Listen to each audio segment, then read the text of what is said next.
പാവയ്ക്ക വാങ്ങിച്ച് തോരൻ വെക്കാൻ പോവുകയാണ്. അപ്പോൾ അത് പച്ചപ്പാവയ്ക്ക നമ്മൾ ഉപ്പുവെള്ളത്തിലിട്ട് ഒരു 10 മിനിറ്റ് അവിടെ കിടക്കട്ടെ. അതിന് ശേഷം വൃത്തിയായിട്ട് കഴുകിയെടുത്ത് നന്നായിട്ട് അരിഞ്ഞിട്ട് ചെറുതാക്കി അരിഞ്ഞിട്ട് ഉപ്പും പുരട്ടി അവിടെ വെക്കുക. ഒരു 10 മിനിറ്റ് അവിടെ ഇരിക്കട്ടെ.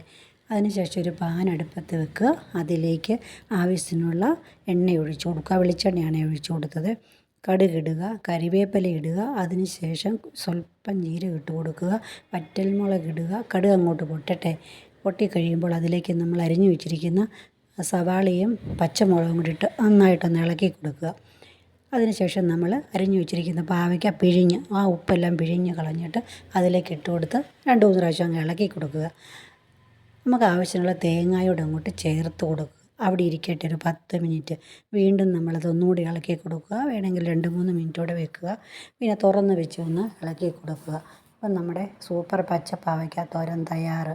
അപ്പം എല്ലാവരും ഒന്ന് ഉണ്ടാക്കി നോക്കുമോ പച്ചപ്പാവയ്ക്ക തോരൻ? അപ്പം നമ്മുടെ വീഡിയോ കാണുകയാണെങ്കിൽ ഇഷ്ടപ്പെടുകയാണെങ്കിൽ എല്ലാവരും ഒന്ന് ലൈക്ക് ചെയ്യണം, സബ് ചെയ്യണം, ഷെയർ ചെയ്യണം. എല്ലാ വീഡിയോസും ഒന്ന് കാണുക എല്ലാവരും. അപ്പം നമുക്ക് പാവയ്ക്ക തോരൻ ഉണ്ടാക്കി. അങ്ങനെ അടുത്ത ഓരോ വിഭവങ്ങളുമായിട്ട് നമ്മൾ